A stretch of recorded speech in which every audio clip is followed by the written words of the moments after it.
सिंह जी। श्री हरिवंश।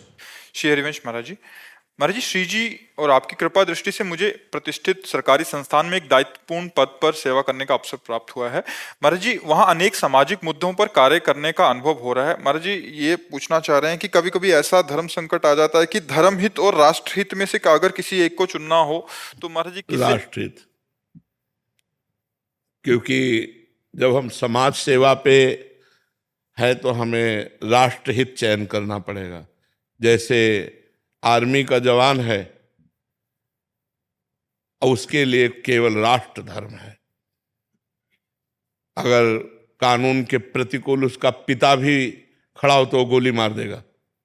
वो पितृ धर्म, पत्नी, पुत्र, परिवार सबको स्वाहा करके केवल राष्ट्र धर्म के लिए वो जीता है। तो ऐसे ही अगर कोई बड़ा पद है और हमारी समाज व्यवस्था है तो फिर हमें राष्ट्र धर्म पर ध्यान देना चाहिए, लौकिक धर्म पर नहीं। क्योंकि लौकिक धर्म में आप किसी के पति भी हैं, आप किसी के भाई भी हैं, किसी के पुत्र भी हैं, बहुत से रिश्ते नाते हैं। अगर उनके निर्वाह की तरफ आप देखते हैं और राष्ट्र धर्म लघु पड़ता है तो फिर हानि हो जाएगी। राष्ट्र धर्म का निर्वाह करते हुए हमें अपने धर्म, जो धर्म राष्ट्र धर्म में बाधा ना पहुंचावे उस धर्म को हम निर्वाह कर सकते हैं। जैसे पिता का धर्म है पुत्र को सुख पहुंचाना, और आप किसी ऐसे पद पर हैं और आपके कानून के विरुद्ध पुत्र अगर आचरण करता है तो आपको पुत्र धर्म का त्याग करके राष्ट्र धर्म के कानून के अनुसार उसे दंड देना अधिकार बनता है। ये नहीं छोड़ देंगे कि हमारा पुत्र है, पुत्र हो या शत्रु हो, अगर वो हमारे कानून के खिलाफ पाया जाएगा तो एक समान दंड उसको दिया जाएगा। उसे राष्ट्र धर्म कहते हैं, क्योंकि वो राष्ट्र धर्म पे चल रहा है, वो सांसारिक धर्म पे नहीं चल रहा है। इसलिए राष्ट्र धर्म की प्रधानता रखनी चाहिए। प्रोफेसर प्रज्ञेंदु, दिल्ली विश्वविद्यालय। राधे राधे। राधे राधे महाराज जी आप कह रहे हैं कि माफ करने की आदत कैसे डाली जाए, चाहे अनुभव नकारात्मक हो या सकारात्मक, दूसरों को माफ करना कैसे अंदर? वैसे ये भजन बल से आता है माफ करना। जब हृदय में बहुत आनंद होता है, कोई गाली देता है, अपनी मस्ती को बचाने के लिए किसी भी तरह का विक्षेप स्वीकार नहीं किया जाता, पर अंदर मस्ती होनी चाहिए। जब भजन की मस्ती होती है, कोई पीछे से थप्पड़ भी मार देना, अब अंदर मन प्रश्न कर रहा है, इसने थप्पड़ मारा, हाँ तुम्हारे प्रारब्ध हैं, तुम्हारे प्रारब्ध है, पूर्व का पाप है, उसको भोग लो, राधा राधा राधा राधा।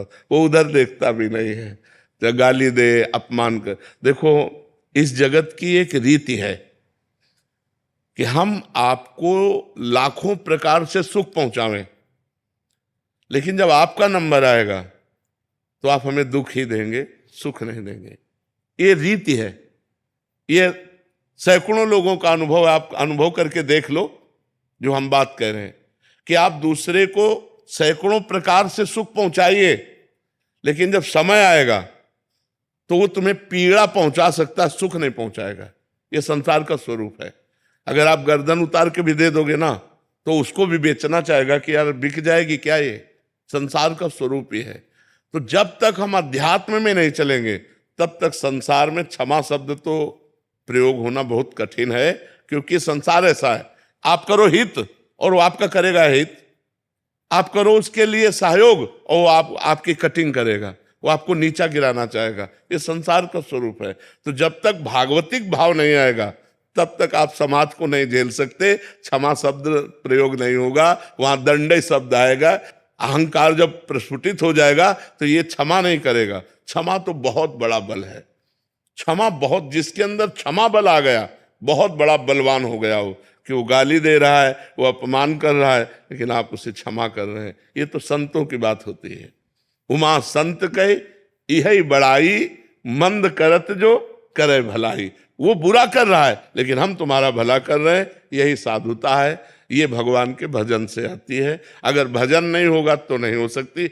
एक दो बार तो ठीक है, हमने आपका हित किया, आप हमारा अहित कर रहे हैं तो जलन पैदा होगी, और एक बार आएगा कि यार बाबा ने कहा तो क्षमा करो, क्षमा कर दिया। लेकिन जब दोबारा आएगा तो आप इतनी जोर से क्रोधित होंगे कि क्षमा शब्द भूल जाएंगे, उसको दंड देने पे उतारू हो जाएंगे। और यदि भजन चल रहा है तो वो क्रोध का समन हो जाएगा। भजन नहीं तो क्रोध का समन नहीं होगा। जी।